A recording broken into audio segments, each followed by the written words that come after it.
Kung halimbawang malalaman mo na nasa panganib ang isa sa mga mahal mo sa buhay, ano ang handa mong gawin para mailigtas siya? Kaya mo bang ipagsapalaran ang sarili mong kaligtasan para lang matulungan siya? Ganyan po ang tema ng ating kwento ngayon. Pero bago ang lahat, kung bago ka pa lang dito sa channel, please like, subscribe, and hit the notification bell para updated kayo sa bawat kwentong ilalabas. May bago tayong storya 3 hanggang 4 na beses sa isang linggo. At ngayon, para sa tampok nating kwento.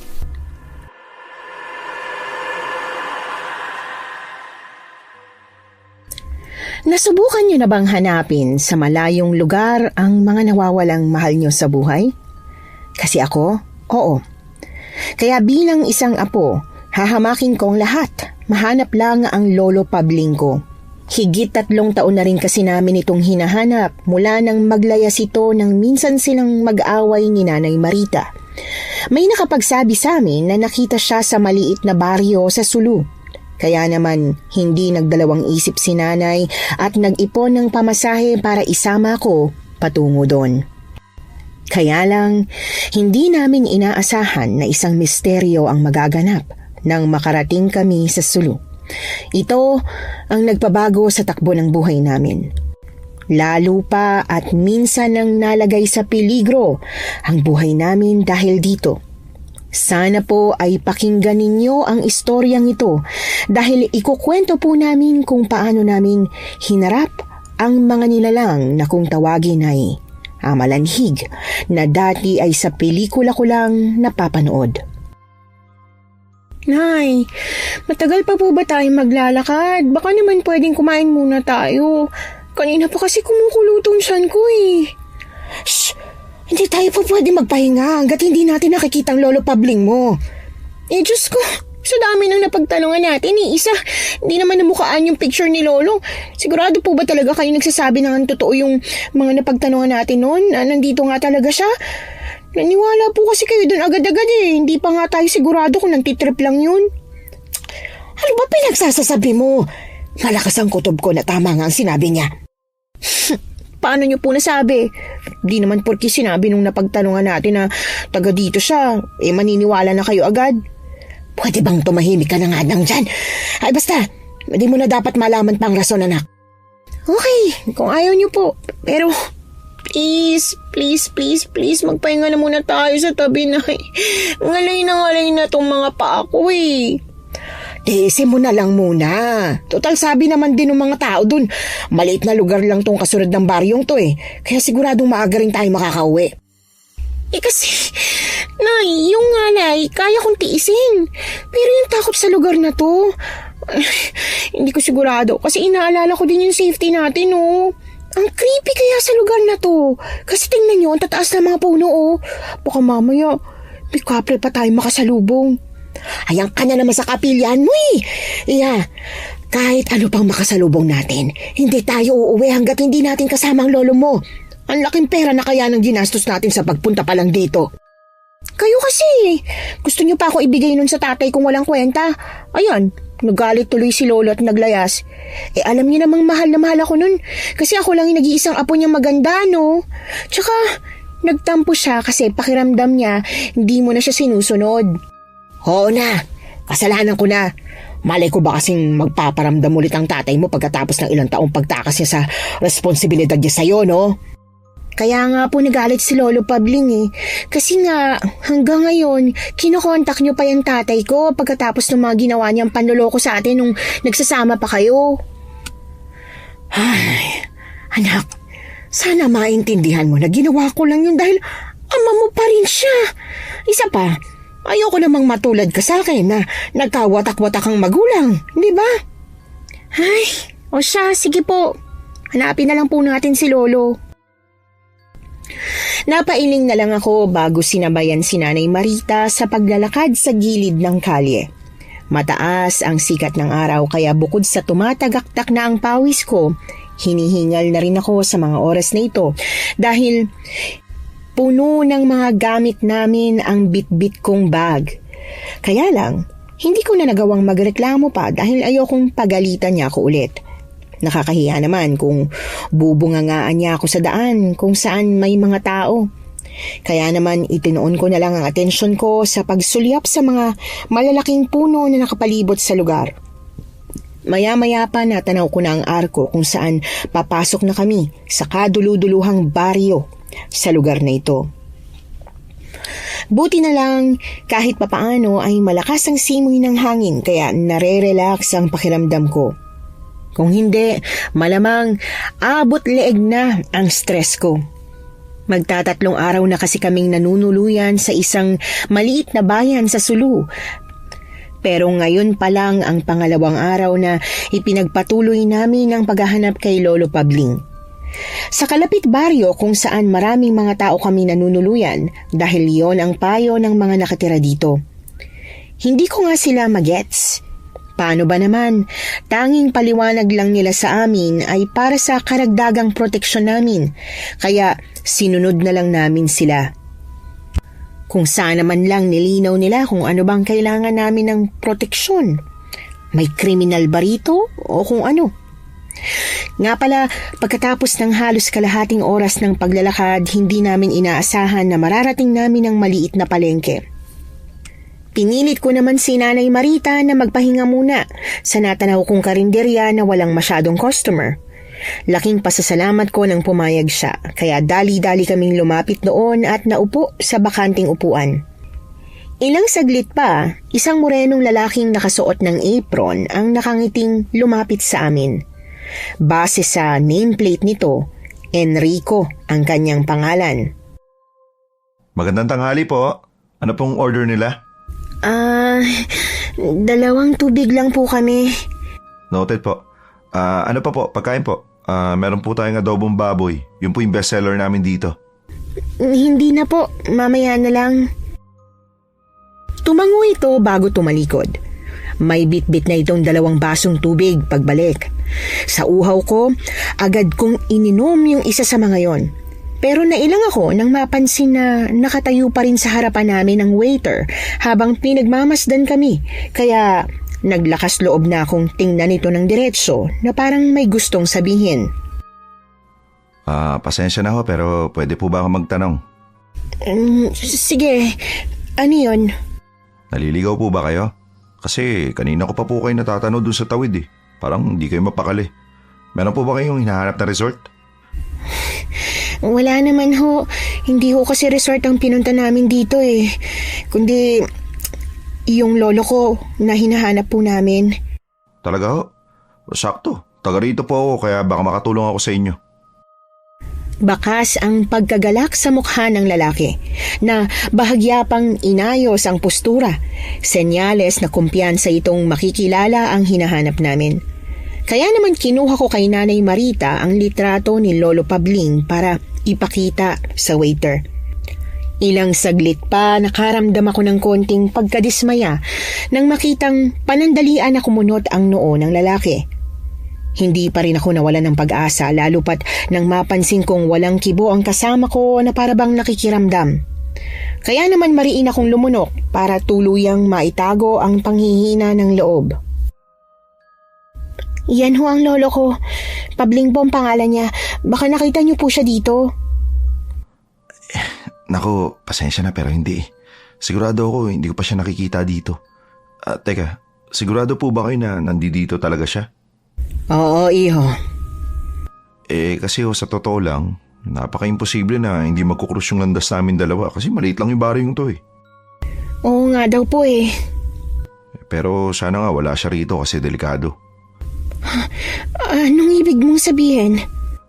Basta, may mga natatagpuan patay kasi dito sa amin. Ano? Teka, hindi kita maintindihan. Ano ba talagang ibig mong sabihin? Ma'am, pasensya ka na ha. Number 1 rule kasi namin dito sa trabaho, bawal naming ikwento sa mga customer ang tungkol dyan.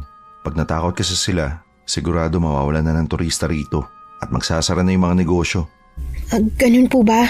Naku, pasensya na. Kung hindi lang kami nagbabaka sakali, hindi ko naman uusisain pa yun eh. Kung ipapangako nyo na di makakalabas ng sikretong to, handa ako magkwento.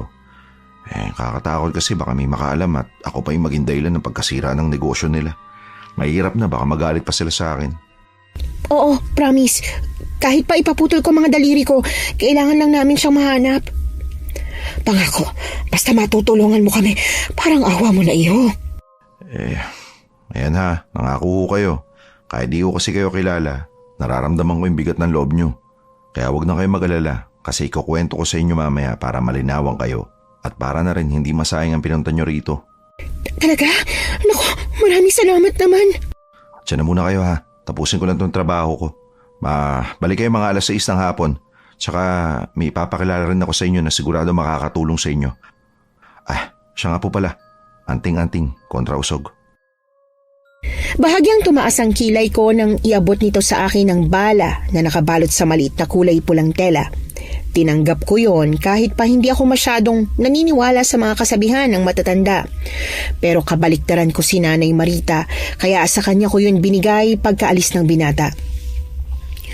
Dali-dali ko rin na inusog ang upuan ko palapit sa kanya para himasin ang kanyang likod nang sa ganon na ay kumalma siya kahit papaano. Pagkatapos magpahinga, naglakad-lakad muna kami para mapawi ang pagkainip habang hinihintay si Enrico na mag-out sa trabaho. Sa kalagitnaan ng pagtahak namin sa daan, nakaramdam ako ng pag-aalala para kay Nanay Marita dahil alam kong mabigat ito para sa kanya. Kahit kasi masungit siya ay mahina ang kanyang loob. Higit sa lahat, mababaw din ang kanyang luha. Bumalik kami sa karinderya bandang 6:30 ng hapon. Saktong nadatnan namin si Enrico na kasalukuyang pinupunasan ang tangke ng motor. Nilapitan namin ito kaagad. Kala ko di na kayo babalik eh. Teka, saan ba kayo muuwi? Ako na maghatid sa inyo mamaya.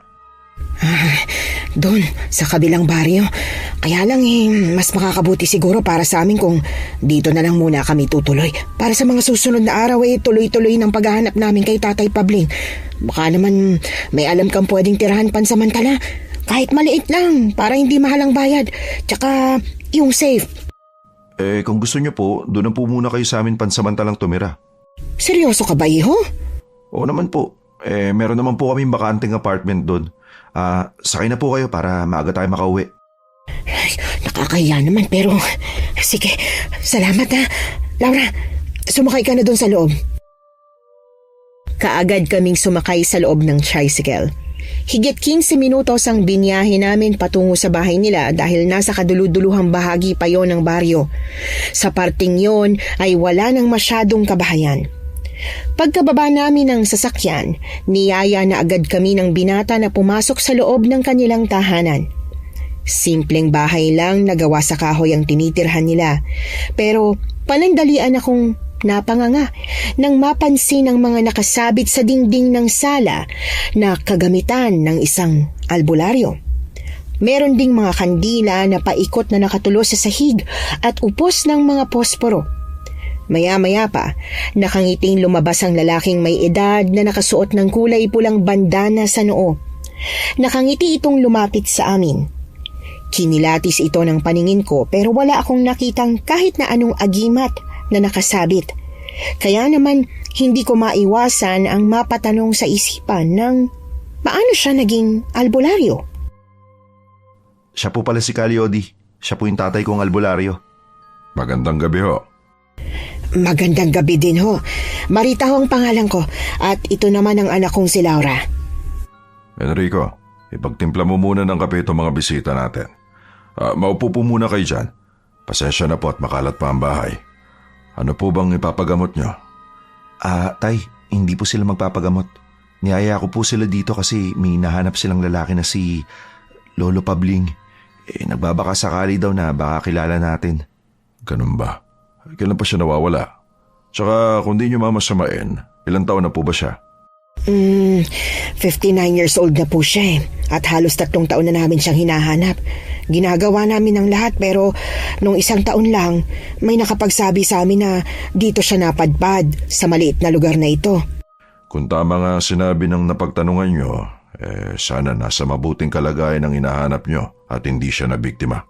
Yun nga din po yung sinabi ko sa kanila kanini. Nabiktima po ng ano? Hindi naman sa tinatakot ko kayo pero uso ang mga aswang dito sa lugar namin. Dahil kung mapapansin nyo, mas liblib ito kumpara sa ibang lugar. Marami-rami na rin silang nabibiktima. Kaya kapag napadpad dito ang isang taong walang alam kung paano po protektahan ang sarili, maliit na lang ang tsansa na makakaligtas pa siya. Ibig sabihin, patay ng tatay ko? Hindi ko alam. Pero manalig na lang tayo na nasa mabuting kalagayan siya.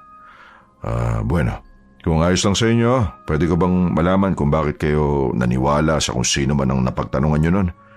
Kilala ba niya yung hinahanap nyo? Hindi daw ho. Pero parang nakita niya daw dito noon.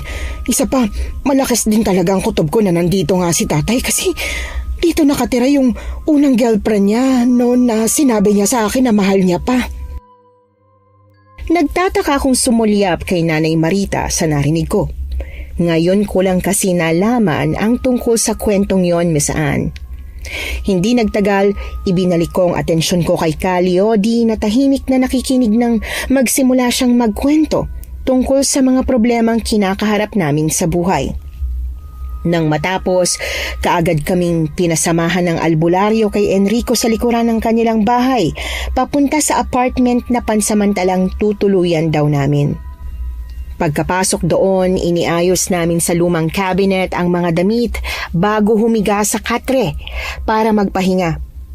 Magkatabi kaming dalawa ng nanay ko. Nay, ba't hindi niyo po sinabi sa akin nun yung tungkol sa girlfriend ni Lolo noon? Pasensya na anak. Kasi alam ko masasaktan ka Dahil ang totoo niyan, napilitan lang ang lolo Pabling mong pakisamahan ng lola mo dahil aksidente niya itong nabuntis noon. Pero wala talaga silang pagmamahal sa isa't isa. Ganun po ba? Kaya pala lagi silang nagtatalo at nagsasakitan? Kaya nga kahit masakit sa akin nagpapakatatag ako. Kasi alam mo naman, nag-iisang anak ako. Kaya mas mabuting humantong na lang sila sa hiwalayan kaysa naman lagi ko silang nakikitang nag-aaway. Ay, hayaan niyo na po. Malalampasan din natin ang lahat ng to. Alam ko naman, lalo pat nandyan ang Diyos na kaagapay natin. Tama na po. Pero habang buhay kong sisisihin ang sarili ko sa oras na may mangyari kay tatay.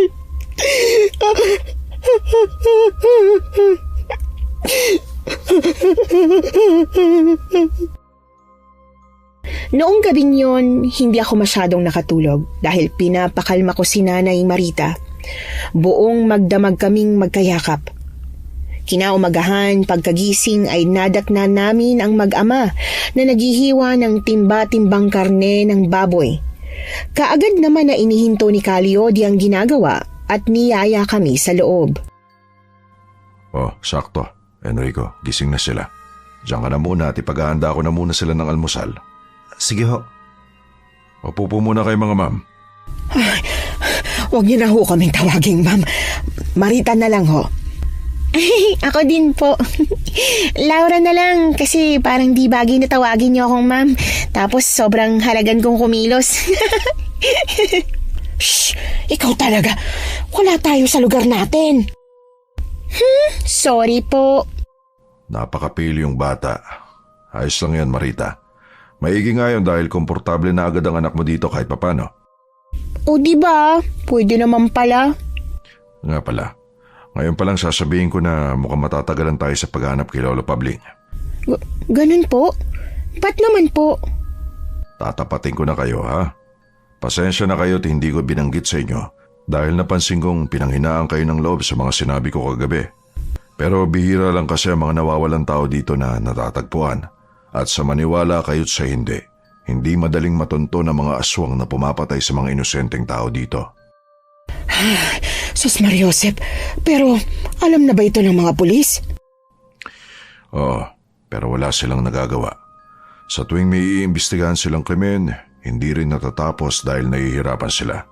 Masyado kasing liblib ang lugar na ito at puro putik din ang daan. Ay, may ganun bang mga pulis? Iya, sa dami ng mga naitatalang krimen, sila na mismo ang sumuko. Kaya kailangan ko muna kayong turuan kung paano po protektahan ang mga sarili nyo bago natin simulan ang paghahanap sa kanya. Dahil ngayon pa lang, sinasabi ko na sa inyo na matatagalan tayo sa paghahanap sa kanya. Ganun po ba? Okay. Naiintindihan ko. Pero kung hindi naman kayo papayag, pasensya na pero hindi namin kayo matutulungan. Dahil ayoko magkaroon na naman ng rason ng mga tao para mas magalit sa amin.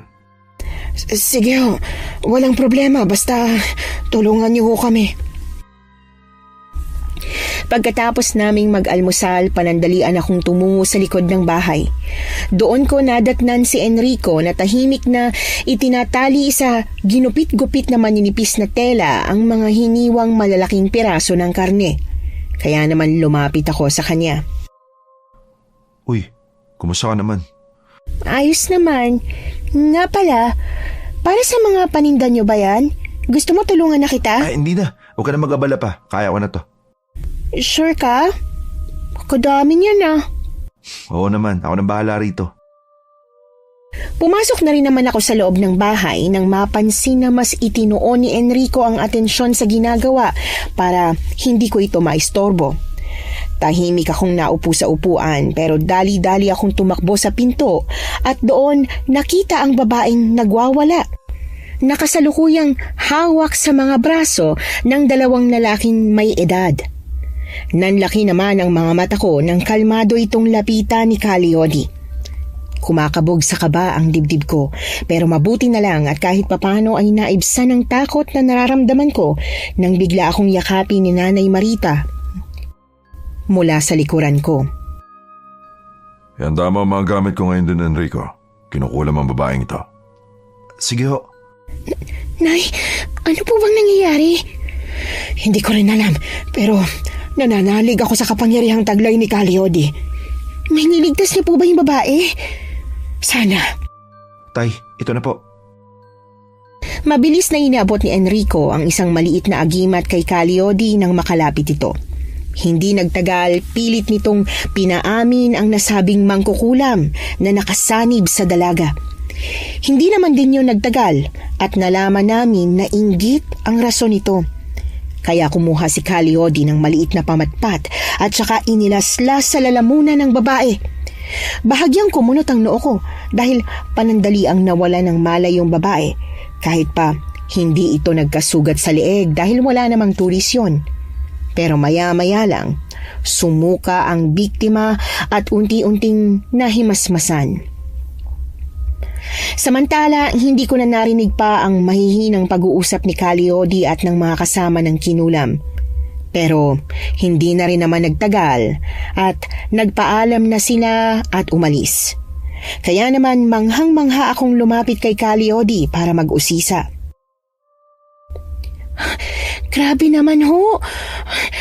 Nainggit lang? Kinulam na agad? May ganun talaga, Iya. Dahil ang inggit ang pangunahing magiging rason para magpakulam ang isang tao. Ganun po? Pero paano niyo po napatay yung mangkukulam gamit yung stick na hawak niyo kanina? Wala naman pong talim yun ah. Hindi lang yun ordinaryong pamatpat, Iya. Lahat kasi ng kagamitan ko sa panggagamot ay may orasyon. Wow, pwede pong pahiram?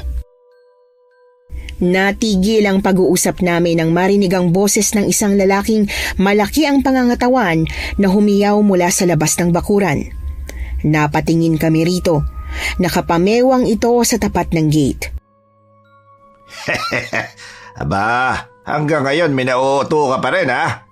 Anong ginagawa mo rito? Abay, binabantayan ka. Eh baka kasi gumagawa ka na naman ng milagro tulad ng... Di bang tumigil ka na? Aba, may mga bisita ka pala. Sige, hindi na muna siya ngayon. Hahayaan ko na lang na silang makaalam sa kung anong klase ng tao ka. Tumalikod ito, pero dinig pa rin namin ang paghalakhak nito habang lumalakad palayo. Niyaya naman kami ni Kaliodi sa loob ng bahay. Nagtaka kami, pero hindi na kami nag-usisa pa. Sa halip ay sinubukan ko na lang ibaling sa iba ang usapan at nagbiro para kumalma sila kahit napapaano. Ang ganda po talaga niyan. Parang may magic. Shh! Ikaw talagang bata kang ingay mo. Walang problema, Marita. Sige, Laura. Papahiramin kita sa susunod. Basta ang ipangako mo sa akin ay magiging bukas na ang kaisipan mo sa mga ganitong klase ng panggagamot. Opo, pangako po. Kung ganun, sige. Nga pala, pasensya na kayo kanina ha. Huwag niyo nang pansinin yun. Oho. At saka nga pala, samahan mo si Enrico sa gubat. Sandali. Ano namang gagawin nila doon? Kumalma ka. Wala naman akong pinaplanong masama sa inyo. Gusto ko lang samahan ni Laura ang anak ko sa gubat para dalhin ang mga pain. Pain? Para sa naman po? Si Enrico na ang bahala magpaliwanag sa'yo.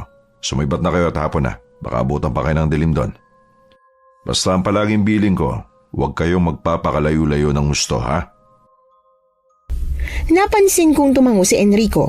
Pagkatapos, niyaya na niya ako sa likod ng bahay at buong lakas na binuhat ang 2 timbang puno ng karne. Gusto mo bang tulungan na kita magbuhat niyan? Hindi na. Kaya ko na to. Basta ipangako mo lang sa akin na kahit na anong mangyari, hindi kayo hiwalay sa akin ha. Oo naman. Di naligaw ako pag hindi. Pero, para saan ba kasi ang karne na yan? Kala ko pa naman paninda ninyo. Pain sa mga aswang to. Tagal na kasi pero bukod sa asbo, wala pa kaming ibang nahuhuling aswang.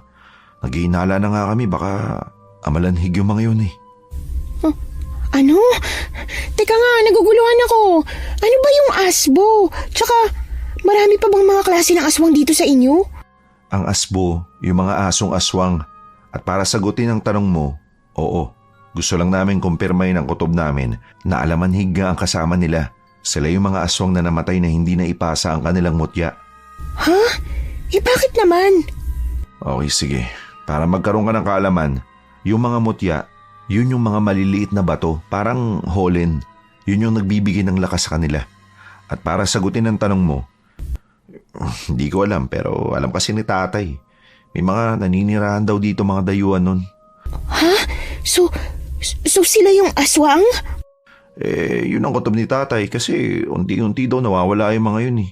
Sinabi rin niya na nung minsan may mga dayuhan siyang nakita na nag-uukay ng mga libingan. Siyempre, hindi yung pinansin ni tatay. Wow! Ang galing naman! Tsaka, ang lakas pala ng powers ng mutya na yan!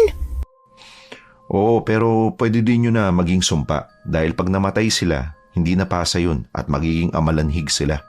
Pero, sa tagal na nang bibiktima ng mga aswang dito, ba't hanggang kutob pa rin kayo sa kanila? Mahirap silang hulihin kasi nakatira sila sa ilalim ng lupa. Isa pa, ang hirap namang hukayin nun, no? Baka kasi mamaya, totoong tao pala yun. Tsaka sa dami ng kalamidad na tumama dito sa Sulu, di na matunto ni tatay kung saan niya nakita yung mga nahuli niyang nag-uukay ng libingan nun. Ganun ba? Pero alam mo, ngayon pa lang, na-amaze ako sa'yo. Grabe kasi yung pagbabago ng personality mo. Anong ibig mo sabihin? Kala ko kasi typical na waiter ka lang, pero ang dami mo palang alam sa ganito. Talaga? Kailangan eh. Tsaka yung trabaho kong yun, racket lang. Madalas kasi nasa bahay ako kasama ni tatay. Buti nga natsyempohan niyo ako dun eh. Totoo, kaya salamat ulit. Nga pala, bago ang lahat, gusto lang kitang paalalahanan na ang mga amalanhig may kakayahang gumaya ng boses ng isang tao. Kaya mag-iingat ka at huwag basta-basta pansinin yung kung sino man yung tumatawag sa'yo. Oo, noted. O siya, di ka na. Hindi na nagtagal pa ang pag-uusap namin dahil nagsimula na siyang lumakad palayo. Kaya naman dali-dali na akong sumunod. Maingat naming tinahak ang maputik na daan papunta sa kalagitnaan ng kakahuyan. Sa totoo lang, hindi ko mapigilan ang takot dahil sa matataas na mga puno. Pero sa kabila ng matinding hingal, hindi kami huminto sa paglalakad hanggang sa tuluyan na naming narating ang ilog. Malakas ang ragasan ng tubig doon kaya naupo muna ako sa malaking bato nang maghilamos na si Enrico. Baka kasi mahimatay na ako sa pagod, Miss Anne. Teka lang, papahinga muna ako. Grabe, ang layo na nang narating natin ah. Pasensya ka na ha. Dito kita dinala sa kaduluduluhan ng kakahuyan. Ay, oo nga no. Pero, bakit? Diyos ko, kapag nalaman to ni Kalyo, di pagagalitan tayo nun. Matagal ko nang gustong maglagay ng pain sa dulong bahagi na to ng gubat eh. Kaya lang, hindi ko magawa kasi magkasama kami madalas si tatay tuwing maglalagay kami ng pain. Bakit dito? Kaloka. Dito kasi kadalasang natatagpuan yung mga bangkay ng tao na nabibiktima eh. Paano kapag may nakakita sa atin dito at isumbong tayo sa kanya? Mukha pa naman tambayan to kasi ang ganda oh. Uy, huwag ka magturo. Baka mamatanda ka. Ay, sorry naman. Pero malabong may makakita sa ating iba dito. Kasi mula nang may natagpo ang patay sa ilog, wala nang naglakas loob na tumambay pa rito. Ganun ba? Sa bagay. Teka, anong oras na ba? Palubog na ang araw kaya sa tingin ko, 3:00 na ng hapon. Halika na, kalatan natin itong mga karne. Teka, paano naman natin makukumpirma na amalanhig ngayon? Di ba sabi mo, karne ng taong kinakain nila? Kapag may bakat ng paa ng tao dito at di nila kinain yung karne na ilalagay ko sa tuktok ng mga puno, ibig sabihin tama nga ako. Okay. Tara na nga. Ay. Kaagad akong tumayo sa kinauupuan para tulungan siyang ikalat sa maputik na daan ang mga karne. Ang iilang mga piraso naman ng laman loob ng baboy ay isinabit namin sa mga sanga ng puno. Hindi na rin namin namalayan ang paglubog ng araw dahil sa tagal naming naglalagay ng pain. Sa madaling salita, inabot na kami ng dilim. Tapos na ba? Diyos ko, umuwi na tayo, please. Oo na. Dating gawi Dito ka sa likod ko. Sige. Kung natatakot man si Enrico habang naglalakad kami ay hindi yun halata. Kaya naman napakalma na rin ang loob ko. Tanging maliit na flashlight lang ang hawak niya na nagbibigay liwanag sa masukal na dinaraanan namin. Mga ilang metro pa kaming naglakad ng tahimik. Nang mapahinto ako dahil biglang humangi ng malakas, dahilan para tumayo ang mga balahibo ko sa katawan. Bahagya kong hinila ang manggas ng damit ni Enrico nang maramdaman na parang may nagmamasid sa amin. Maya-maya lang nakarinig kami ng kakaibang kaluskos mula sa di kalayuan, dahilan para mailabas niya ang gulok na nakasuksok sa tagiliran sakaling mapalaban. Hoy, ano kaya yun? Diyan ka lang. Huwag kang alis dyan. Titignan ko lang kung saan galing yung kaluskos na yun. Kung wag na kaya, baka mamaya aswang yun. Baka masaktan pa tayo. Hindi na niya pinatapos pa ang pagsasalita ko. Sa halip ay lumakad na palapit sa pinagmumulan ng mga kaluskos na narinig namin. Wala naman akong nagawa, kundi pagmasdan siyang pumasok sa gitna ng nakahilerang matatabang puno ng langka at nara. Naupo na lang ako sa isang tabi matapos niyang mawala sa paningin ko at bahagyang nagpalinga-linga sa paligid. Siyempre, natatakot ako, Miss Anne. Malay ko ba kasi kung ano yung nagtatago sa dilim? Maya-maya pa nakarinig ako ng mahinang pagtawag sa akin ni Nanay Marita galing sa di kalayuan. Pero imbis na lumapit agad, bigla kong naalala ang bilin sa akin ni Enrico, lalo nang mapansin ko ang medyo ibang tono ng pagsasalita nito na parabang malamig at walang damdamin. Kaya naman hinanda ko na lang ang sarili sa pagtakbo bago subukang sagutin ang babaeng tumatawag sa akin. Nay, nasan po kayo? Naku, alam po ba ni Calio na sinundan niyo po kami? Laura, halika na. Hanapin na natin si lolo mo. Nakumpirma ko naman agad na yun nga si Nanay Marita dahil sa sinabi nito. Hindi ako nagdalawang isip at tumakbo palapit sa naaninagang anino na nasinaga ng ilaw ng buwan sa likod ng puno na malapit sa kinaroroonan ko. Pero napasigaw ako sa takot nang hindi si Nanay Marita ang bumulaga sa akin, kundi isang nilalang na merong nabubulok na mga sugat sa katawan. Napangiwi ako nang mapansin ang naaagnas nitong mukha. Bukod pa ron, meron din itong mahabang pangil at matutulis na mga kuko. Sa madaling salita, para itong zombie! Tulungan niyo ako! Natumba ako nang bigla ako nitong kalmutin sa pisngi. Kaagad naman akong nanlambot nang makitang tumulo ang dugo sa mukha ko. Pilit akong lumaban sa nilalang nang dumaga nito sa akin at subukan na kagatin ang leeg ko. Pero mas malakas talaga ito sa akin sa kabila ng payat na pangangatawan nito. Kung kaya humagulgol na lamang ako ng malakas sa sobrang takot na naramdaman ko. Mariin din akong napapikit nang maramdaman na dinilaan nito ang leeg ko. Halos natawag ko na rin ang lahat ng santo sa isipan ko para humingi ng tulong. Ilang saglit pa, narinig ko na si Enrico mula sa di kalayuan. Tinaga niya ang halimaw bago pa ako tuluyang makagat kaya bumagsak yun sa tabi ko. Mahigpit kong niyakap si Enrico nang tulungan niya akong makatayo. Dali-dali niya ring pinunit ang tela ng suot na damit at saka to ginamit na pambalot sa mga sugat na natamo ko. Salamat, Diyos ko. Baka nilapan ako ng zombie na yan kung di ka dumating sa tamang oras, Enrico. Dadalhin ko ang bangkay ng nilalang kay tatay. Kailangan niya ito makita. Marahan akong tumango at hindi na umimik pa nang magsimula akong maramdaman ang pagkirot ng kalmot sa pisngi ko. Samantala, hindi ko inaasahan na buong lakas na bubuhatin ni Enrico ang bangkay pabalik. Nadatnan namin sina Nanay Marita at Kaliodi na kasalukuyang naghihintay sa amin nang makabalik kami sa bahay. Nag-aalalang sumalubong sa amin ang mga ito nang makita nilang pangangatog ng katawan ko sa sobrang takot. Anak, Diyos ko, ano yan? Bakit ka may sugat sa mukha? Nakainkwentro ho kami ng aswang sa daan. Ano? Bakit kasi kayo nagpagabi, Enrico? Hindi ba't binilinan ko na kayo? Pasensya na po. Saan kayo nagpunta? Tsaka, ano yung bitbit mo? Bangkay ng tao? Sangsang niya na. Di ba sinabi ko na sa'yo huwag mong pakialaman ng mga biktima? Sa bandang ilog po, naisip kong doon namin ilagay yung mga pain. At tama nga po tayo sa kutob na galing sa mga amalan higang bakat ng mga paa na nakikita natin sa mga putik. Ibinagsak ni Enrico ang bangkay sa harapan namin. Dali-dali naman akong napaatras. Dagli kaming nagkatinginan ni Nanay Marita. Yan po yung nagtangka pumatay sa akin. Ginaya niya po yung boses ni Nanay Marita. Ang mga nilalang na yon ay may kakayahang makagaya ng boses ng kahit na sinong tao na minsan itong narinig.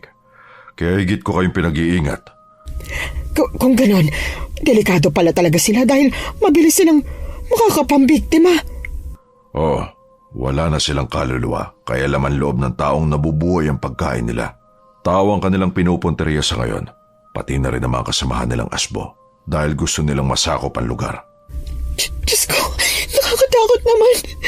Kaya sana, sa mga oras na ito, maintindihan ninyo kung bakit gusto kong turuan muna kayo kung paano po proteksyonan ang inyong mga sarili.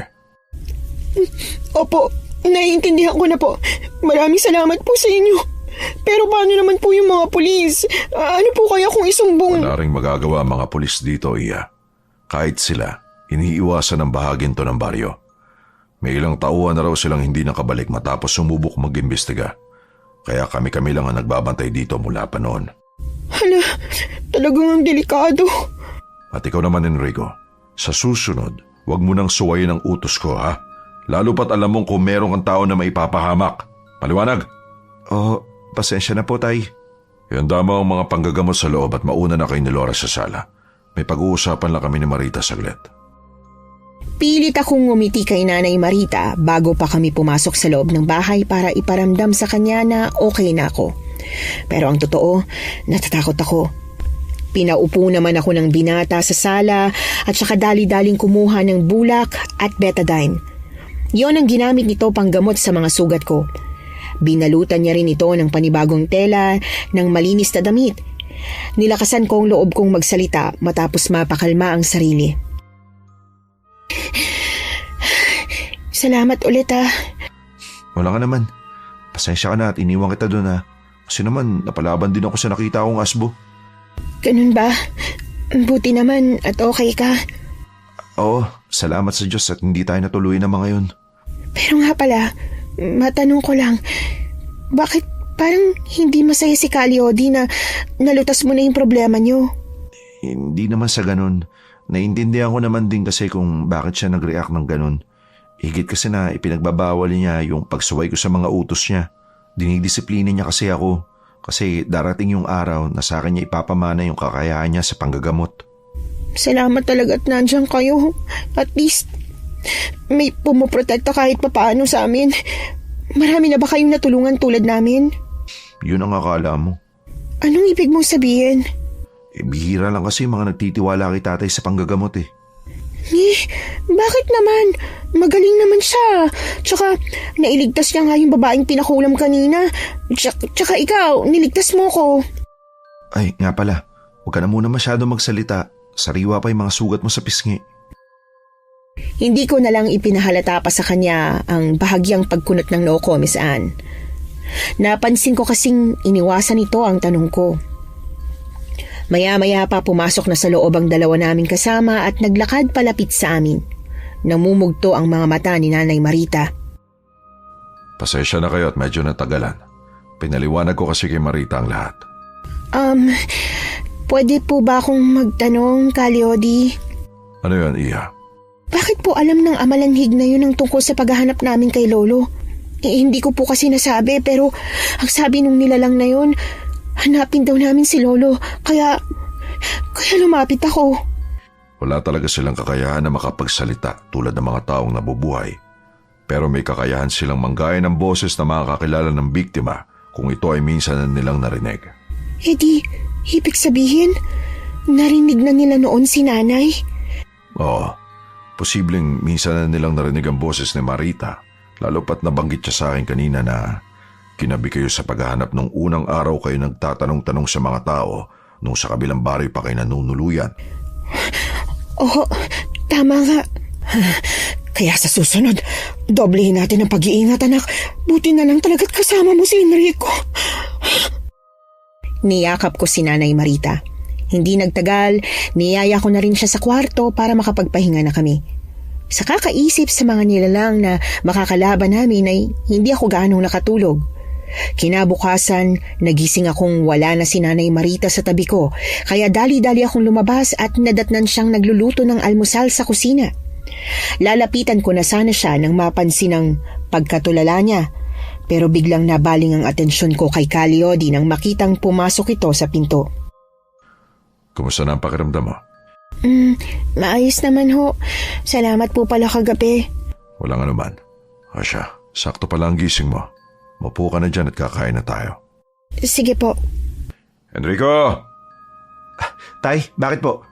Mag-almusal ka na muna at pagkatapos, kunin mo na ang mga karne kay Lita. Di ba po kakautang lang natin sa kanya nung pinampain natin kahapon? Oo, pero hindi na raw niya yung pababayaran dahil natuwa siya nang malaman na sa wakas, nagtagumpay tayo sa plano natin. Tsaka hindi lang yon, binigyan niya rin tayo ng bagong katay na baboy para mabuksan na natin ulit yung tindahan sa palengke. Tama ho. Buti na lang napakiusapan natin yung may-ari na wag munang parentahan yun sa iba. Tagal-tagal na rin kasi nung huling nagtinda tayo eh. Siya. Sabay-sabay na tayong kumain at baka lumamig pa itong sinangag. Nilantakan naman kaagad namin ang mga pagkain. Pagkatapos, naghanda na si Enrico sa pag-alis. Nay, pwede po ba akong sumama? Medyo nababagot na po kasi ako dito eh. Kung kaya na ng katawan mo, Iya. Ay naku, anak, hindi ka pa ba nadala sa nangyari sa'yo kagabi? Hindi ka ba natatakot? Pero, Nay, mataas pa naman po yung sikat ng araw oh. Tsaka wala naman sigurong amalanhig na aaligid dyan. Pero nag-aalala ako sa'yo, anak. Mas makakabuti pa kung dito ka na lang sa bahay. Maayos naman po yung pakiramdam ko. Tsaka, ang babaw lang naman nung kalmot sa akin nung amalanhig na eh. Kaya please, payagan nyo na po ako. Babalik din naman po kami agad eh. Sige, ganito na lang po. Babantayan ko po siya na maigi. Pangako ho. Hayaan mo na ang anak mo, Marita. Ito ang bawang at asin. Pakontra yan. Siya, sige na. Yay! Mahigpit na niyakap ko si Nanay Marita pero ramdam ko pa rin ang kanyang pag-aalala para sa akin. Ipinakita ko na rin sa kanya na kinuha ko ang mga iniabot ni Kaliodi para kahit papano ay mapanatag ang loob niya. Pagkatapos, dali-dali kaming sumakay sa motor. Umupo ako sa likod ng motor katabi ng binata para naman kahit papaano ay makita ko rin ang mga tanawin. Tahimik lang ako na magsimulang paandarin ng binata ang sasakyan. Hindi ko naman inaasahan na mas liblib pa ang dadaanan namin, Miss Anne. Habang nagmamaneho ang kasama ko ay abala ako sa pagsulyap sa mga matataas na puno. Marahan pa nga akong napapapikit dahil nakaka-relax ang huni ng mga ibon. Pero nagtaka ako sa mga nadaanan naming mga abandonadong bahay na halatang matagal-tagal nang hindi natitirhan. May mga halaman na kasing gumapang sa pader ng mga yon at nabubulok na rin ang mga kahoy ng dingding ng mga ito. Sayang naman yung mga bahay dito. Kailan pa walang nakatira dyan? Oo, sayang nga eh. Lahat sila lumipat na sa kabilang baryo o saan may mataong lugar. Yung iba naman, lumuwas dahil sa takot. Kayo, anong plano nyo? Tsaka, bakit hindi pa kayo lumilipat? Parang kayo na nga lang yung tao dito sa gawing lugar na to eh.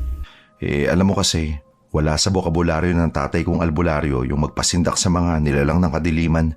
Pero kung akong tatanungin, syempre ayokong tumira dito, no? Totoo naman kasi, laging nasa panganib ang buhay nyo rito. Kaya di natin masisisi yung mga taong umalis na. Pero kailangan kong lakasan ang loob ko. Kasi hindi naman kami makakapayag na mag-ari-harian sila sa lugar namin. Oo. Nga pala, matanong ko lang, nasan palang nanay mo? Kasi naman parang kayong dalawa lang ni Caliodi ang magkasama sa bahay eh. Bigla akong natahimik nang makita sa side mirror ang lungkot sa mukha ni Enrico. Senyales na hindi siya komportable sa tanong ko, kaya naman hindi ko na lang siya muling kinausap pa.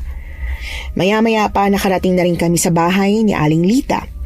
Nakakapagtaka dahil ito lang ang nag-iisang nakatira sa mas dulong bahagi pa ng baryo.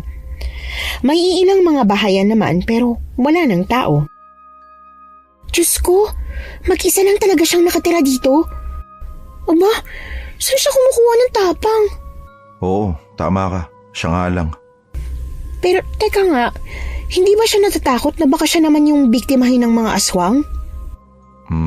Sa totoo lang hindi. Bakit naman? Mula kasi nang mapatay ng aswang ang mister niya, wala na siyang natatakutan na kahit na sino. Ganun ba? Naku, kawawa naman siya. Kaya nga, tsaka sabi niya, may hirapan daw siyang lumipat, lalo pat may alaga siya mga baboy. Teka nga, hindi ba kumakain ng karne ng hayop yung mga aswang? Yung asbo, oo. Kaya nga kukunti na lang ngayon yung mga alaga ni Aling Lita. Inuubos na mga yun. Kung di mo na itatanong, lahat ng tindera ng karne sa palengke, sinusuplayan niya.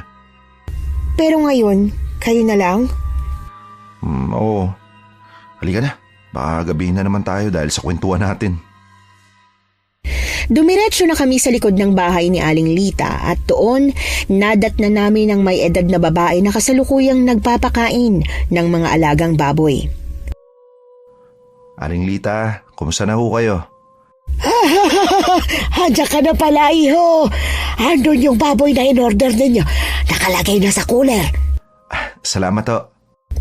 Sandali, sino bang babaeng kasama mo? Asawa mo ba yan? Hindi ho, ako po si Laura, kaibigan po niya. Oo nga ho eh.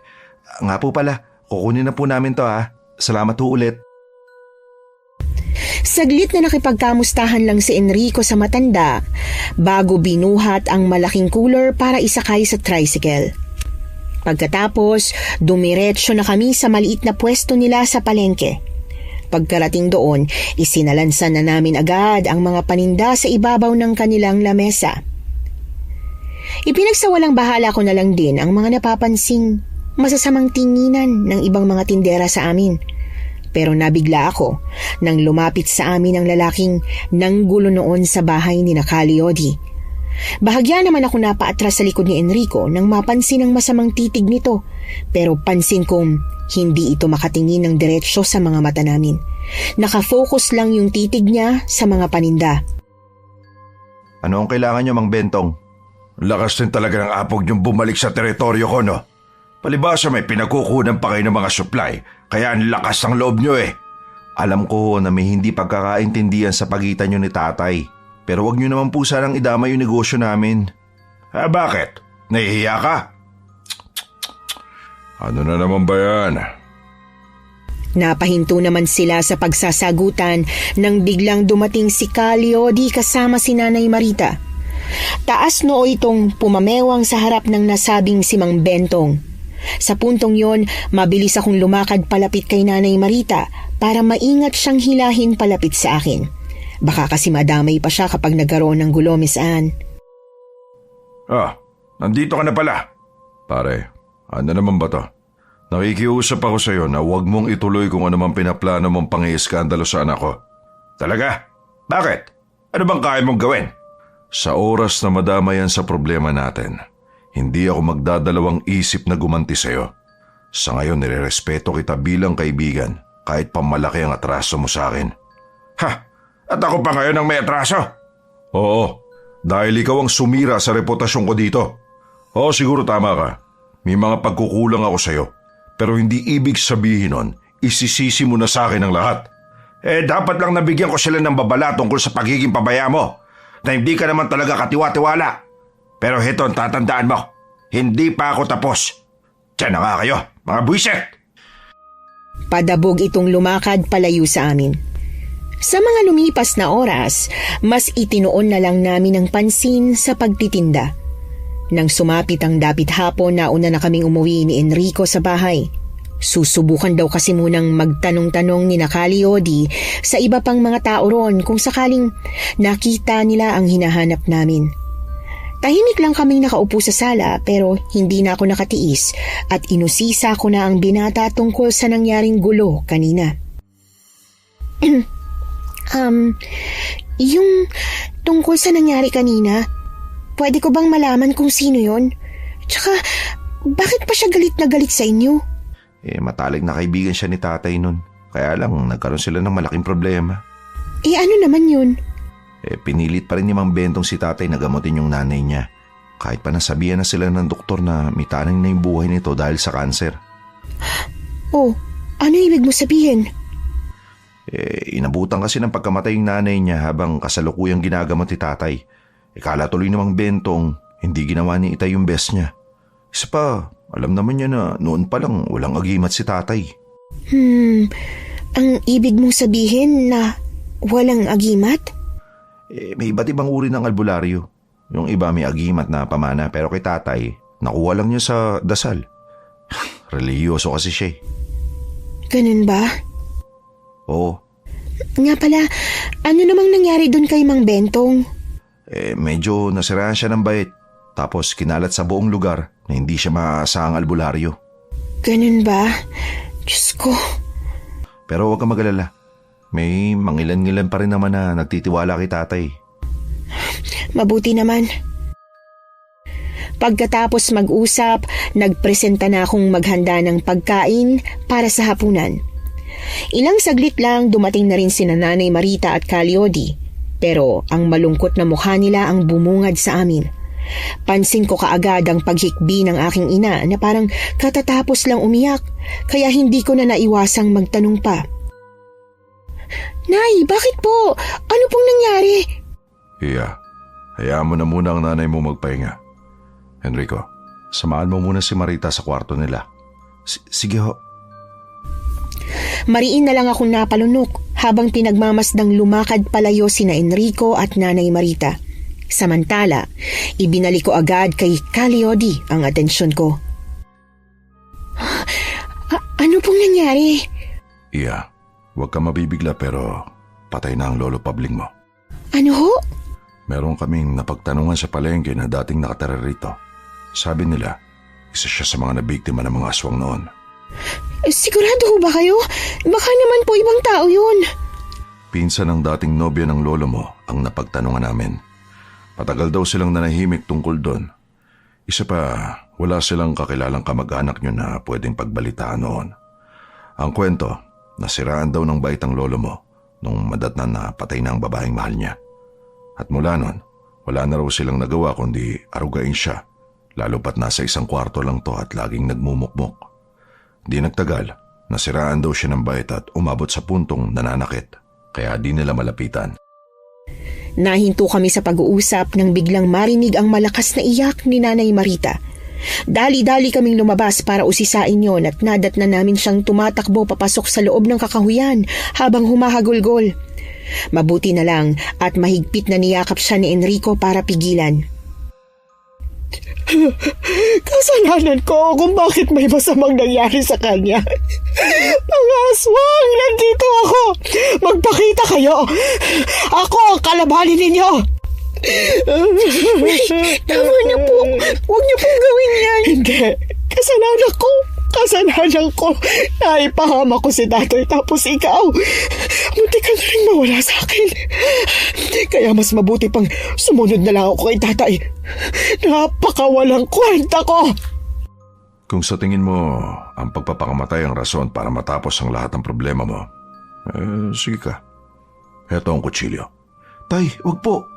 Lahat tayo, maski ako, nagdadalamhati dahil sa mga pagpatay na yan. Pero ano pa bang gusto nyong gawin? Ang magpakamatay na lang ng basta para takasan ang problema nyo? Ang duwag nyo naman. Pero... Kailangan ka ng anak mo, Marita. Nawalan na siya ng lolo. Gusto mo ba pati ikaw mawala rin sa kanya? Hindi. O kung ganun, huwag ka magpadalos-dalos. Sa mundong ito, natatalo ang mga taong nagpapadala sa emosyon nila. Hayaan nyo, bukas sa bukas din, ihahatid na namin kayo sa terminal. Hindi. Kung hindi man ako mamamatay ngayong gabi, edi hindi kami aalis dito. Ano pong ibig niyo sabihin? Igaganti ko na lang ang mga mahal ko sa buhay. Sigurado ka ba? Oo. Total, parang wala na rin naman akong kwenta eh. Nang mapakalma namin si Nanay Marita ay pumasok na kami sa loob para pagplanuhan ang mga kilos namin. Napagkasundoan din namin na bukas magsisimula ang pag-iensayo namin sa pakikipaglaban. Kaya pagkatapos mag-usap ay pinagpahinga na kami ni Kaliodi sa kwarto namin. Tahimik lang akong nahiga sa tabi ni Nanay Marita na nakatulala sa kisame. Bahagya naman akong nabigla nang hawakan niya ng mahigpit ang kamay ko. Pasensya ka na sa inasal ko kanina, anak. Nabigla lang ako. Huwag niyo na pong alalahanin yun. Umuwi ka na bukas. Ihahatid kita. Tapos may iiwan po kayo? Ayoko po. Magkasama tayo sa laban, Nay. Niyakap ako ni Nanay Marita. Mabuti na lang, hindi ako nakaidlip noong gabing yon, kaya binantayan ko na lang ang katabi kong natulog na dahil sa sobrang pag-iyak. Hanggang sa kinaumagahan, nagising ako sa ingay galing sa di kalayuan. Wala na rin ang katabi ko kaya nagtataka akong lumabas para usisain yon. Doon ay nadatnan ko siyang nag-iensayo gamit ang buntot pagi kasama sina Kaliodi at Enrico. Tumatagaktak ang pawis nilang tatlo. Samantala, tumigil naman ang binata nang makita ako at nakangiting lumapit sa akin. Sakto, gising ka na pala. Halika, eto pandesal. Kumain ka na muna para may lakas ka mamaya pag ikaw na. Salamat. Kanina pa kayo nag-ensayo? Oo, nakukuha na nga agad ni Aling Marita yung mga tinuturo namin eh. Tamo, determinado siyang matuto. Diyan niya na rin nilalabas yung galit niya. Oo nga no. Sa bagay, kung ako rin, galit na galit eh. Naiintindihan ko. Sige na, kumain ka na muna ron sa upuan. Salamat. Tatawagin ka na lang ni tatay pag ikaw na. Lumakad ako papalapit sa lamesang may nakahain na tinapay matapos nitong tumalikod sa akin para bumalik sa pag-iensayo. Pinagmasdan ko na lang ang tatlo. Maya-maya pa, biglang binaling sa akin ni Kaliodi ang kanyang atensyon. Halika na, Laura. Sige po. Magpahinga ka na muna ron, Marita. Tapos na ang pag-iensayo mo para sa araw na to. Salamat. Buong tapang akong lumapit kina Kaliodi. Sinimulan na rin naman nila agad ang pagtuturo sa akin ng tamang paggamit ng buntot pagi. Misaan natapos ang pagpapractice namin ng mga bandang 3:00 ng hapon. Maaga din ako nakatulog nung gabing yon dahil sa sobrang pagod. Idagdag pa yung sobrang bigat ng damdamin ko dahil sa iniisip kong patay na si Lolo Pabling. Lumipas ang ilang mga linggo Umikot lang ang mundo namin sa pag-aaral kung paanong makikipaglaban sa mga aswang. Naging determinado kami ni Nanay Marita sa mga yon dahil isinasaalang-alang namin kung paano makakaganti sa mga nilalang ng dilim. Hanggang sa di nagtagal, natutunan ko na rin ang mga itinuro nila sa akin.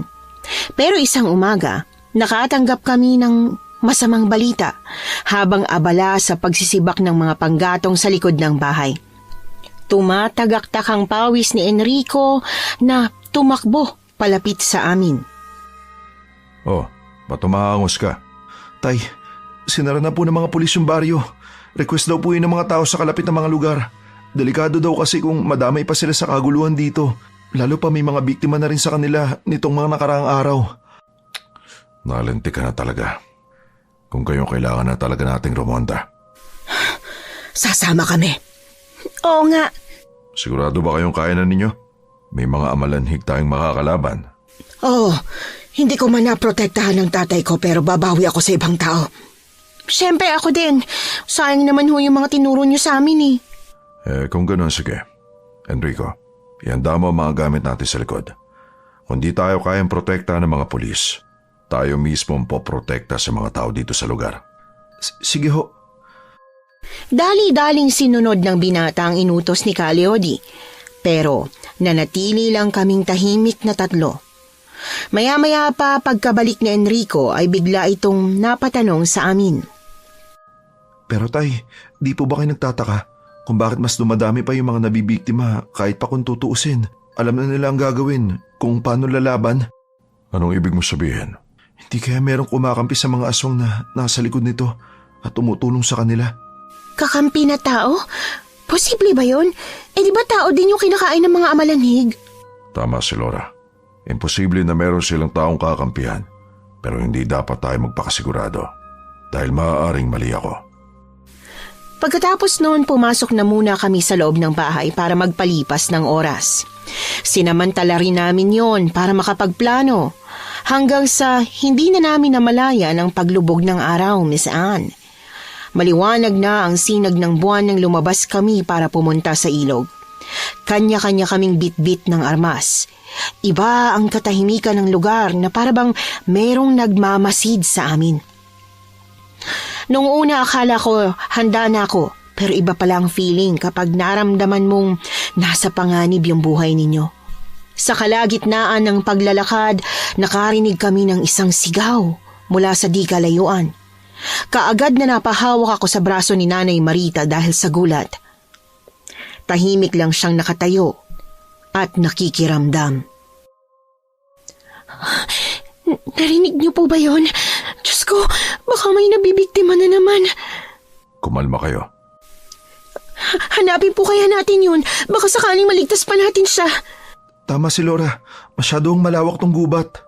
Sige, sumama ka sa akin, Marita. Kayo naman ang magsama na dalawa ni Enrico. Hindi. Sa akin sasama ang anak ko. Hindi kami maghihiwalay kahit na anong mangyari. Hindi maaari. Kung kayong dalawa magkasama, baka mas mapahama kayo, Marita. Unang-una, itong unang beses yung roronda sa baryo. Pero ano, kung sakaling may mangyaring masama sa anak ko, mapapalitan niyo ba siya? Nay, makinig na lang tayo sa kanila, please. Promise po, mag-iingat po ako. Sige, pasensya ka na, anak. Mahigpit na niyakap ko si Nanay Marita. Pagkatapos, lumakad na kami ni Enrico sa kabilang direksyon palayo sa kanila. Maingat naming tinahak ang masukal na daan, Miss Anne. Malakas ang pagkabog ng dibdib ko, lalo pat nagsimulang umihip ang malakas na hangin. Ilang sandali pa meron kaming nakitang anino ng tao sa likod ng puno. Mahigpit na hinawakan ko naman ang buntot pagi at saka umabante. Habang ang kasama ko naman ay nagpatiuna na upang mag-usisa. Ngunit napahinto siya nang biglang sumulpot si Mang Bentong mula sa pinagtataguan nito. Oh, anong ginagawa niyo rito? Hindi pa ba halata? Manang-mana ka talaga sa tatay mo. Pareho kayong mangmang. Putya, ibig sabihin ba nito kakampi ka ng mga aswang? Malamang. Sabi ko naman sa inyo, Gaganti ako dahil sa ginawa niyo sa akin, di ba? Ginawa? May taring na yung buhay ng nanay nyo nung pinagamot nyo kay tatay. Kaya naman huwag niyong isisa sa amin yun. Hindi yan totoo. Bigla nitong sinuntok si Enrico dahilan para matumba ang binata sa putikan saan. Nabitiwan niya rin ang hawak na itak. Hindi ko na alam ang gagawin ko dahil sa pagkataranta kaya dali-dali akong humanap ng matigas na kahoy. Mabuti na lang at nakakita ako agad. Kaya dinampot ko yun at buong lakas na hinampas kay Mang Bentong. Dahilan para mapaatras ito palayo sa binata. Pinulot ko naman ang patalim na bitbit kanina ng kasama ko at saka hindi na nagdalawang isip na itutok yon sa kalaban namin. Sige! Subukan mo lumapit! Sisiguruhin ko na pupugutan kita ng ulo! Ha! Mabatapang kang babae ka, ha? Oo, at hindi mo ko kilala, kaya wala kang alam sa kaya kong gawin. Kilala kita. Ikaw ang nag-iisang apo ni Pabling, hindi ba? Ano? Paano mo siya nakilala? Siya lang naman ang umago sa babaeng nililigawan ko noon. Mga lapastangan. Yun din ang rason kung bakit mas umusbong ang galit ko sa mga tao dito. Dahil mula nang mamatay si nanay, halos lahat na lang kaaway ko. Ikaw rin bang nagpapatay sa kanya sa mga amalanhig? Oo, ako nga. Buti na lang, kayang-kayang gayahin ng mga kasapi ko ang boses ng dating nobya niya dahil minsan na nilang narinig to noon. Hayop ka! Tatagain ko na sana si Mang Bentong pero bigla akong pinigilan ni Enrico. Ilang saglit lang, narinig na namin ang sigaw ng mga kasamahan namin pero biglang tumakbo ang walang yang lalaki palayo. Sa galit ay itinulak ko si Enrico palayo sa akin. Ikaw naman kasi! Ba't hindi mo pa ako hinayaang patayin yun? Diyos ko naman, oh! Hindi pa ito ang tamang panahon. Ano hindi tama? Kailan pala kung ganon? Kapag naubos na ng hayop tayo ng mga tao dito sa baryo? Malinaw na nga na siya yung dahilan kung bakit may mga namamatay pa rin. Hindi sa ganun. Kumalma ka. Ipapaalam ko to kay tatay. Dahil kailangan pa natin si Mang Bentong para malaman natin ang punot dulo ng lahat ng to. Maya-maya lang natanaw na namin si Nanay Marita at Kaliodi na tumatakbo palapit sa amin. Hindi naman ako nakapagsalita, kaya mahigpit ko na lang naniyakap ang pinakamamahal kong ina. Nagaya na rin namang bumalik sa bahay si Enrico dahil may kailangan daw kaming pag-usapan. Nang makauwi ay kaagad kaming dumiretso sa sala. Ano bang nangyari sa inyong dalawa? Oo nga. Nakaengkwentro ba kayo ng aswang, Laura? Nasaktan ka ba nila? Hindi ho. Kumalma lang po kayo, Nay. Si Enrico na po munang bahalang magpaliwanag. Nung naglalakad po kami dalawa kanina, biglang humarang si Mang Bentong. Atay, inamin niya po sa amin na siya ang tumutulong sa mga aswang para pumatay ng tao. Ano? Sandali. Kailan niya pa ito ginagawa? Napailing ang binata. Basta't siniguro niya sa amin na ayon daw doon sa matanda. Ito pa mismo ang dahilan kung bakit napatay si Lolo Pabling ng mga amalanhig. Dahil ito raw po yung pinili ng babaeng nililigawan niya noon. Demonyo siya! Hinimas ko ang likod ni Nanay Marita nang mapansin ang panginginig niya. Hindi na rin naman siya nagsalita tulad ng bulong ko. Sa halip ay mas nag-focus na lang sa pagpapakalma sa sarili. Diba po, matalik na kaibigan niyo siya, Kaliodi? Ni minsan po ba, hindi niya nabanggit sa inyong tungkol doon? Sa totoo lang hindi.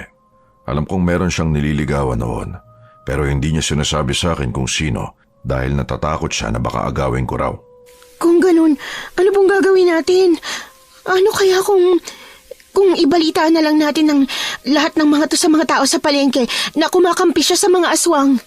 Walang maniniwala sa atin lalo na sa akin. Mas pinaniniwalaan ng mga tao ang paninira niya sa akin.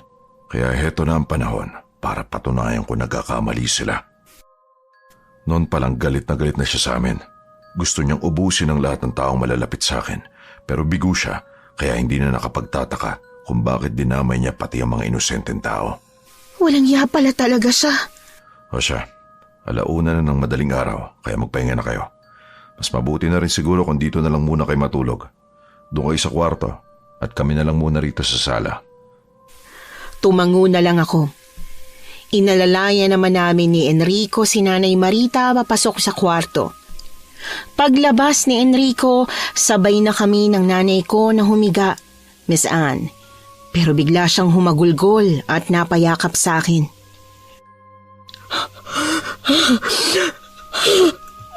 Pasensya na, anak. Sabi ko, lalaban ako. Pero sa oras na maalala kong nangyari sa lolo mo, parang gusto ko nang sumuko. Nay, ako din po. Naduduwag nung una. Pero ngayon pa po ba tayo susuko? Kung kailan malapit na natin mahanap yung hustisya para kay Lolo Pabling? Oo nga. Salamat talaga at nandiyan ka. Opo. Sisikapin ko po magkaroon tayo ng hustisya para sa kanya. O siya, matulog na po kayo. Nandito lang po ako para pumotekta sa inyo, Nay. Pinabalik ko na siya sa pagkakahiga matapos naming mag-usap. Marahan ko siyang tinapik-tapik sa balikat hanggang sa makatulog. Ganun po talaga akong maglambing sa kanya, Miss Anne. Sinisiguro kasi namin na mabubusog namin ang isa't isa sa pag-aalaga. Ilang oras lang ang tulog ko nung madaling araw na yon. Nang marinig ang tilaok ng manok kinaumagahan ay kaagad na akong lumabas sa kwarto. Nadatnan ko si Enrico na nagtitimpla ng kape sa kusina. Oh, ba't ang aga mo gumising? Mukhang puyat ka. Hindi ako masyadong nakatulog eh. Binantayan ko rin si Nanay. Ikaw, ba't ikaw lang mag-isa dito? Nasaan si Calyodi? Kaalis lang. Pupuntahan daw sa bahay si Aling Lita para balaan. Kilala niya rin kasi si Manong Bentong. Hindi yung titigil hanggat hindi nakakapagigante. Ganun ba? Alam mo, buti na lang talaga at hindi nasasaktan si Aling Lita ng mga aswang kahit pa nag-iisa lang siya dun sa lugar na yun. Tulad nga ng sabi ko sa'yo, wala na siyang pakialam mula nung namatayan siya ng asawa. Tsaka kahit pa paano may alam yun sa pakikipaglaban sa mga aswang. Kaya lang kailangan talaga siyang sabihan ng tatay ngayon dahil baka si Mang Bentong pa yung mismo pumatay sa kanya. Sa bagay, ang laking tao ni Mang Bentong. Ipagdasal na lang talaga natin na walang ibang masaktan sa kahayupan nilang to. Matagal-tagal din kaming nag-usap ni Enrico.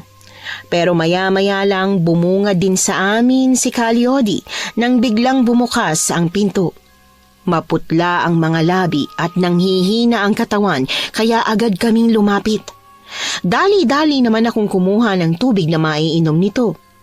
Pagkabalik, tahimik lang akong nakinig sa usapan nilang dalawa. Anong nangyari, Tay? Si Lita, wala na siya sa bahay niya. Nakabukas yung pinto at magulong-magulo ang loob ng bahay niya. Siguradong may kinalaman dito si Manong Bentong. Tara, punta natin siya sa bahay niya. Pumunta na ako doon pero wala na siya. Hinalughog ko na rin ang mga lugar kung saan siya pwedeng pumunta pero wala. Diyos ko. Kaya kailangan natin gumawa ng paraan. Sana naman hindi siya saktan ng hayop na yon.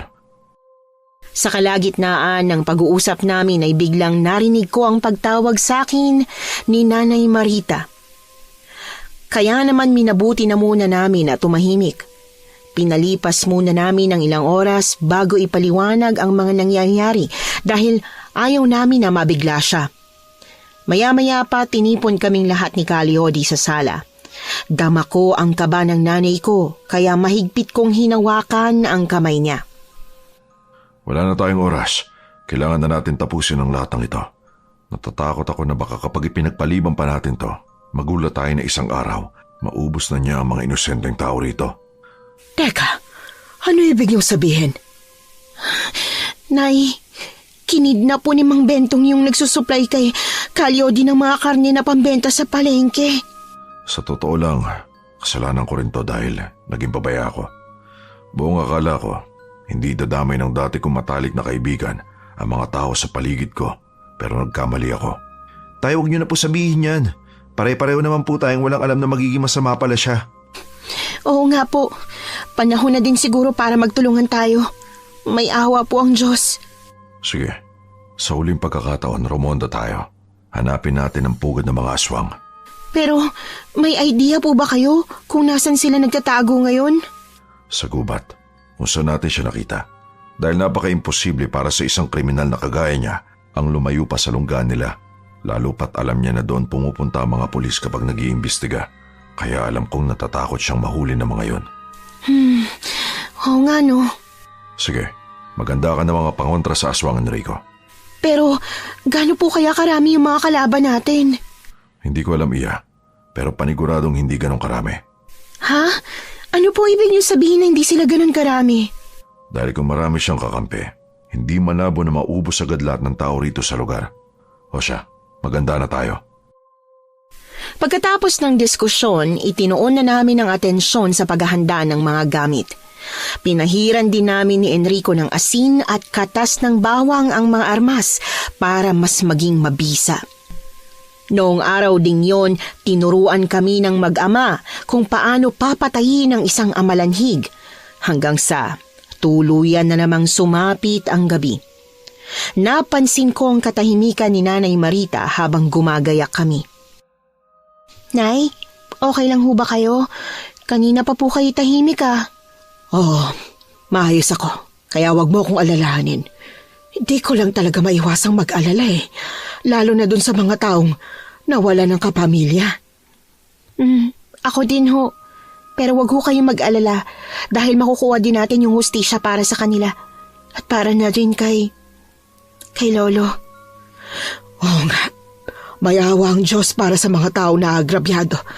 Pero alam mo, natutuwa ako sa'yo. Bakit naman ho? Dahil pinalalakas mong loob ko. Anak, kung ano man ang mangyari ngayong gabi, gusto kong sabihin sa'yo na mahal kita.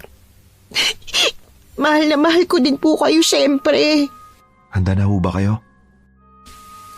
Nagkatinginan kaming dalawa ni Nanay Marita at saka sabay na tumango sa binata. Sabay-sabay kaming lumabas ng bahay bit-bit ang mga pangontra at armas. Naglagay na lang din kami ng palatandaan kung saan kami magkikita-kita. Tulad ng napag-usapan, kaming dalawa ni Enrico ang magkasama na pumasok sa kakahuyan para hanapin ang lungga ng mga aswang. Sobrang alerto kami, Miss Anne. Maya-maya pa, merong 2 asbo na biglang humarang sa daraanan namin. Patangong sumenyas lang sa akin si Enrico, kaya kaagad kong inihanda ang sarili kong makipagsagupaan sa nasa harap namin. Ibinaling ko ang buong atensyon ko sa makakalaban ko.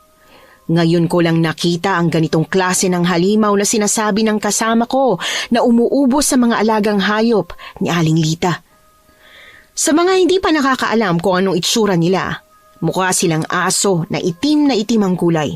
Nanlilisik ang mapupulan nilang mga mata at meron din silang matutulis na pangil. Bukod doon, mahahaba rin ang kanilang mga kuko sa paa.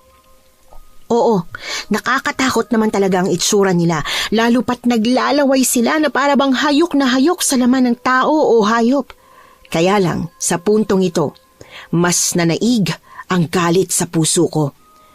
Kaya naman, buong lakas kong hinampas ng buntot pagi ang kalaban. Maingat akong nakikipagtuos dito dahil maliksi itong kumilos, Miss Anne.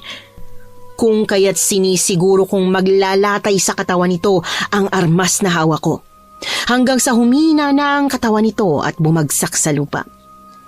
Nang mapansin na naghihingalo pa ito, ay kaagad akong kumuha ng asin tsaka ibinuhos dito. Umusok naman ang katawan ng asong halimaw bago tuluyang binawian ng buhay. Napatingin naman ako kay Enrico nang biglang bumalik ito sa pagiging anyong tao. Doon ko nakitang tapos na rin sa pakikipaglaban ng binata.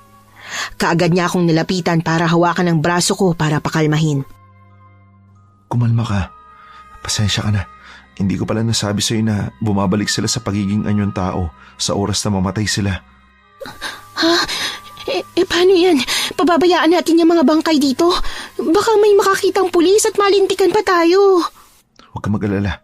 Tayo-tayo na lang nandito. Halika na. Nagmamadali kaming lumakad para libutin ang kagubatan. Pero wala kaming ni isang trace na nakita na nagpapatunay na may lunggangan ng aswang sa lugar. Kaya panandalian muna kaming huminto sa paglalakad para magpahinga matapos makaramdam ng pagod. Hindi ako pwede magkamali sa kutob ko. Isa pa, wala naman ang ibang pagtataguan pa ang mga aswang bukod dito. Alam mo, oo nga.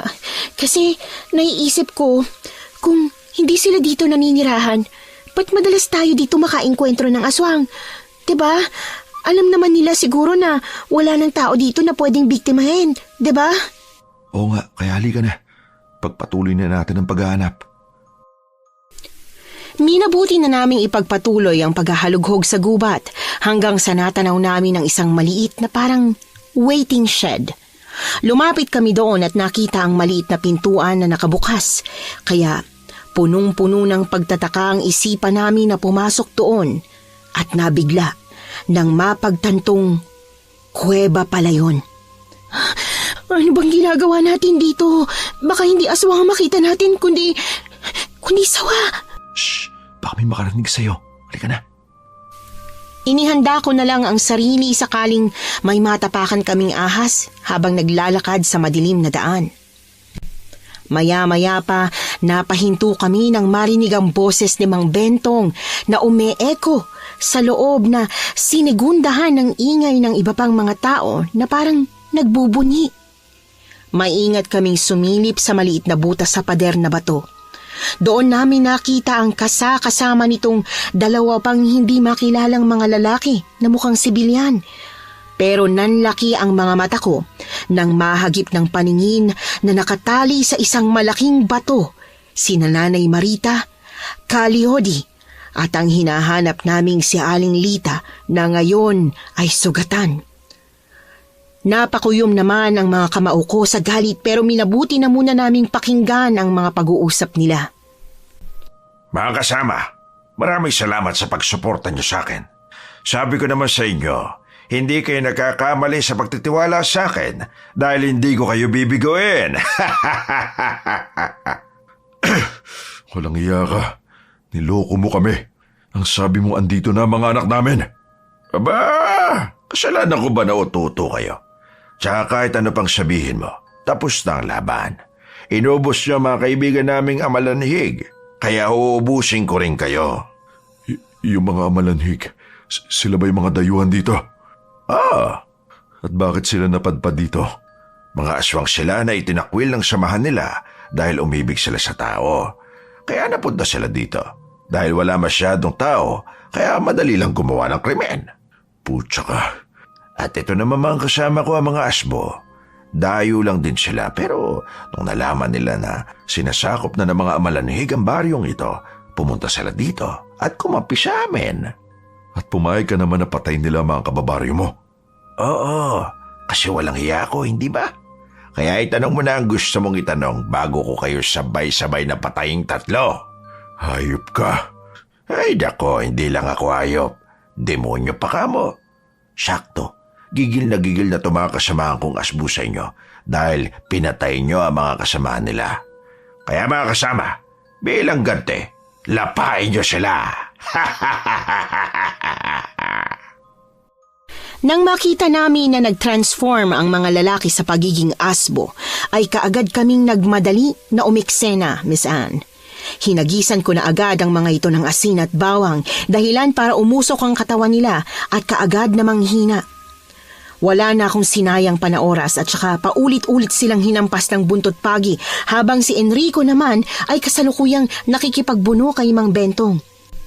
Sa kabilang banda, walang nagawa ang mga nilalang kahit papilit nila akong nilalabanan. Hindi ko na rin naman pinatagal ang gulo at tinuluyan na ang mga ito. Pagkatapos, lumapit na ako sa mga kasamahan namin para kalagin ang pagkakatali nila at nang makalaya si Nanay Marita ay mahigpit niya akong niyakap. Salamat naman at ligtas kayo. Opo, Nay, paano po ba kayo napunta dito? Diyos ko, baka nilapanan nila kayo kung hindi kami nakapunta sa tamang oras. Nakasalubong namin si Bentong sa daan. Ang sabi niya, nasa kanya daw si Lita at pati kayo, kaya sumama kami sa kanya pero bigla niya kaming hinampas sa ulo ng 2x2 kaya nakatulog kami. Ganun po ba? Oo, kaya pasensya na anak. Maski si Cagliodi, nabalisa din ang isipan ng sabihin niya yun. Pero sinungaling talaga siya.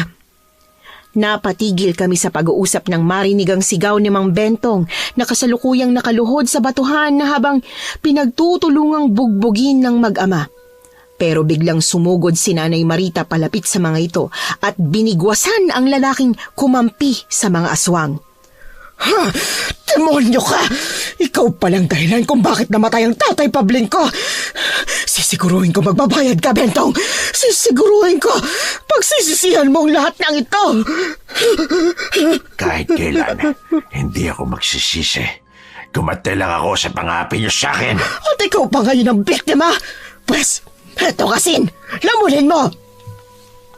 Nanigas ang buong katawan ko habang pinagmamasdan si Nanay Marita na bugbugin si Mang Bentong. Pero walang umawat sa kanya, Miss Anne. Pinabayaan lang namin siya na gawin ang kanyang gusto. Pero sa totoo lang, yun ang unang beses na makita ko siyang mag-hysterical sa sobrang galit, kaya hindi na ako naglakas loob na lumapit pa. Pero alam ko naman na ang pagiging bayolente niya ay dala lang ng naipong galit. Hindi na rin naman po namin pinatagal pa ang buhay ni Mang Bentong. Paulit-ulit kasi itong sinaksak ni Enrico hanggang sa tuluyan na itong bawian ng buhay matapos naming makumpirma na wala ng amalanhig o asbo na natitira. Noong gabing yon, magaan ang loob namin na bumalik sa bahay. Ilang oras muna naming pinakalma ang mga sarili mula sa madugong laban. Pagkatapos, nag-usap-usap kami tungkol sa kung paano ipapaliwanag sa mga tao sa baryo na ubos na ang mga aswang na minsan ang nanggulo sa lugar. Mahigit 1 buwan din po kaming nagstay sa maliit na baryong yon dahil tinulungan namin sina Enrico at Cagliodi na linisin ang kanilang pangalan na minsang nadungisan dahil sa maling balita. Laking pasasalamat namin na kahit papaano ay nasaksihan namin ang unti-unting pagbalik ng tiwala sa kanila ng mga kababaryo. Hindi rin nagtagal, bumalik sa normal ang lahat. Muling binuksan ng mga pulis ang lugar para sa mga turista. Samantala kaming dalawa ni Nanay Marita ay masayang umuwi sa sarili naming probinsya dahil sa wakas nasagot na rin ang katanungan na minsang gumulo sa isipan namin. Hindi man po namin kasama si Lolo Pabling sa pag-uwi, nabigyan naman namin ng hustisya ang mga nabiktima ng aswang, kasama na ang mahal kong lolo. Sa paglipas ng panahon, nagsimula kami ng panibagong buhay ni Nanay Marita. Siyempre, paminsan-minsan ay nangangamusta din naman kami kina Cagliodi. Yung huling update ko sa kanila, nalaman ko na si Enrico na raw ang pumalit bilang albularyo sa maliit na baryo nila sa probinsya ng Sulu. Pero bago matapos ang kwentong ito, may gusto lang po sana akong itanong sa mga kapwa ko tagapakinig sa channel na ito. Ano ang pinakamalaking naisakripisyo nyo para sa pamilya ninyo? Yun lamang po at maraming salamat. Nagustuhan niyo po ba ang ating kwento ngayong araw? Kung oo ang sagot at hindi mo pa nagagawa, aba, subscribe na. Click the notification bell ha, para updated ka sa tuwing maglalabas kami ng bagong kwento. Click like at mag-iwan na rin ng comment. Masayang-masaya ako tuwing nagbabasa ng messages mula sa inyo. At kung may sarili kayong karanasan na gusto nyong ibahagi sa amin, email lang sa missanhorrorstories@gmail.com. Dire-diretso lang, missanhorrorstories@gmail.com. Malay nyo, sa susunod, yung kwento na ninyo ang binabasa namin para sa ating mga tagapakinig. Hanggang dito na lamang muna, at muli po, ito po ang inyong si Miss Anne. Nagpapasalamat sa inyong patuloy na pagmamahal at pagsuporta.